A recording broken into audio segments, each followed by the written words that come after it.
mkoa, katibu tawala wa mkoa, sekretarieti yake yote ya mkoa, ofisi za CAG, SEA, lakini niwapongeze Mheshimiwa DC wa wilaya ya Mafia na kamati yake yote ya ulinzi na usalama, taasisi zote ambazo tunafanya nazo kazi hapa halmashauri ya wilaya ya Mafia kwa kushirikiana na watumishi wote, lakini nitakuwa mchoyo wa fadhila kama sijashukuru chama tawala, yani Chama cha Mapinduzi na vyama rafiki ambavyo kwa namna moja ama nyingine tumeshirikiana nao katika kipindi chote tangu mimi nimeingia hapa, lakini ushirikiano huo mimi nimeurithi, nimeukuta ulikuwepo.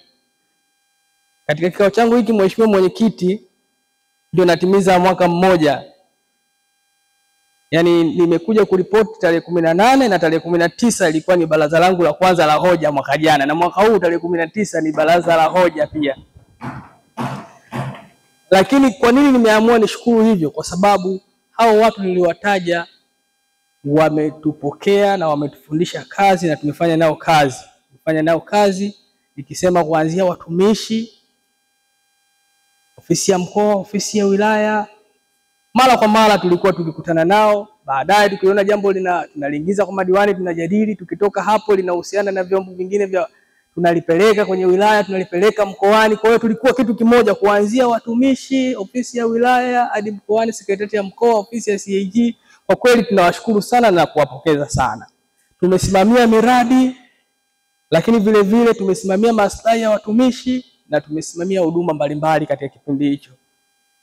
Kipekee kabisa niseme tu kwamba madiwani hawa wamekuwa chachu ya maendeleo. Mbali na vikao hivi ambavyo tunafanya, lakini ni kama vile kila mmoja wamempa jukumu. Yani kuna baadhi ya mambo ya waheshimiwa madiwani hawa kiupekee kabisa tunayafanya wakati mwingine kama sehemu ya ushauri na kuleta katika urasimishaji wa vikao rasmi na kuyafanyia kazi, lakini kila mmoja unaweza kukuta kama ana jukumu lake. Na majukumu hayo kwa namna moja ama nyingine ndio yanatufikisha leo hapa. Na nikuweke wazi tu Mheshimiwa, ni kwamba kwa taarifa tulizokuwa nazo ukiweka zile cash in hand ambazo zikiwa zimeingizwa katika mfumo, mpaka sasa tutakuwa na mapato yetu 103%. Kwa hiyo tunakubaliana kwamba kabisa tutavuka lengo la mapato yetu ya ndani mwaka huu kama vile ambavyo mwaka jana tulivuka.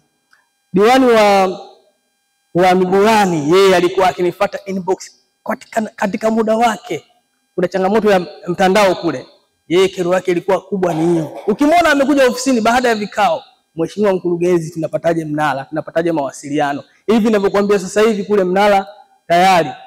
Lakini nilikuwa ndio kero kubwa ya eneo hilo, na yeye alichukua hilo jukumu na amelifanyia kazi, na kwa hilo amewatendea haki wananchi wake wa kule.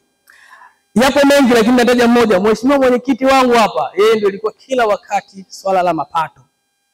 Yani sisi tulikuwa hatuna vikao rasmi. Muda wowote saa 9, saa ngapi usiku, asubuhi saa ngapi, bwana uko wapi, nakuja ofisini, tukutane wapi, kuna changamoto ya mapato, kuna sehemu fulani, kuna dalili 1, 2, 3. Katika swala la mapato Mheshimiwa Mwenyekiti ameplay role kubwa. Hata hii asilimia ambayo tunaikusanya sasa, kuna kipindi alikuwa ana act yeye kama sehemu ya wataalamu. Kwa kweli ametushauri vizuri na tumefanya kazi vizuri katika eneo hilo.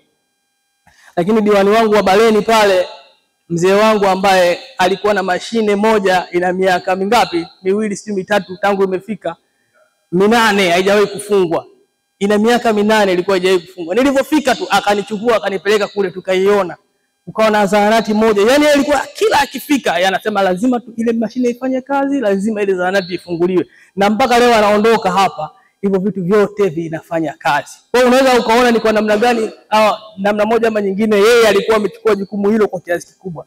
Lakini diwani wangu wa Bweni, masuala ya watumishi na masuala ya maslahi ya watumishi na mazingira ya kufanya kazi. Hivi leo kabla hatujakuja kwenye kikao hichi, amenifuata ofisini pale ananiambia anahitaji mtumishi mmoja aende pale kwake. Yaani mimi nisaidie mtumishi ambaye yupo nje ya wilaya ya Mafia, ambaye anataka kuhamia huku mwenyewe kwa ridhaa yake, ni facilitate huo mchakato ili katika eneo lake tuweze kupata mtumishi. Na kweli kuna changamoto ya utumishi, lakini yeye ameweza kwenda mbali. Amejua kuna mtumishi yuko nje ya wilaya ya Mafia na yuko tayari kuhamia Mafia. Kwa hiyo mimi mkurugenzi nione namna gani ya kufacilitate hicho kitu. Na leo ni kikao, inawezekana kikao cha mwisho, lakini bado anaendelea kuwawaza wananchi wake wa katika kata yake. Hilo nimesema ni vizuri nilisema. Lakini tunaye diwani Mondo, diwani Samira, hawa bwana wanaletana sana masuala ya wawekezaji. Nitiaga wawekezaji pale bwana. Changamoto za wawekezaji tunazitatua vipi, migogoro yao namna ya kutatua, na imetusaidia sana kupiga hatua katika eneo hilo. Diwani wa Ndagoni huyu bwana, mara nyingi wao madiwani wana vikao vyao na wenyewe, wana changamoto zao. Sasa zikitokea changamoto ambazo kimsingi sisi unawezekana kwa namna moja ama nyingine hatujazitekeleza vizuri kulingana na kanuni, basi huyu mheshimiwa huo anamtumaga yeye, anakuja na bahati nzuri tunaweka sawa na tunaendelea vizuri. Lakini kuna diwani Kichema, huyu alinipeleka Jibondo kwa mara ya kwanza kipindi naogopa maji. Alinipeleka kwa mara ya kwanza tu, nimefika ndani ya wiki hiyo tukaenda kukagua miradi kule, lakini pia masuala ya huduma na wananchi wa kule, na kila siku anasisitiza kwamba watumishi kule waweze kuongezwa. Na diwani ya Biarafa na Biaidani, hawa ni watu wa mahusiano. Yaani ni watu ambao wa mahusiano. Ukibugi kidogo tu katika namna ya kuishi katika mji huu, utakutana na Biaidani, utakutana na Biarafa, atakwambia hapo unachofanya sio, au utaweza kufanikiwa, tunatakiwa tufanye hivi, tufanye vile. Lakini bila kumsahau diwani wa Kirongwe, diwani ambaye kila siku alikuwa akipigana na akipambana ambulance yao ipelekwe kule kwa ajili ya huduma ya kituo cha afya cha Kirongwe, na amepambana kweli kweli. Tulikuwa tuna mpango wa kuitoa kule, lakini tulishindwa. Lakini tulishindwa kwa sababu ya huduma, na tukapata bahati ya kuletewa nyingine na ikaendelea kubaki. Maana ingekuwa kwa uvivu tu tungeweza kuitoa, na uwezekano wa kupata nyingine pia usingekuwa ni uwezekano. Kwa hiyo niwashukuru kwa pamoja. Nimeona nitaje hayo kwa ufupi kwa sababu ni sehemu ya kuwashukuru na kuwapongeza, na inawezekana nisipate nafasi nyingine ya kuwashukuru na kuwapongeza na kuwaombea Mungu, kuwaombea dua nyote kwa pamoja murudi, ili tuendelee kutimiza hili jukumu letu la maendeleo ya wilaya ya Mafia. Nawashukuru sana na ninawapongeza, lakini pia nawaombea dua na kuwatakia kila la kheri katika hatua inayofuata.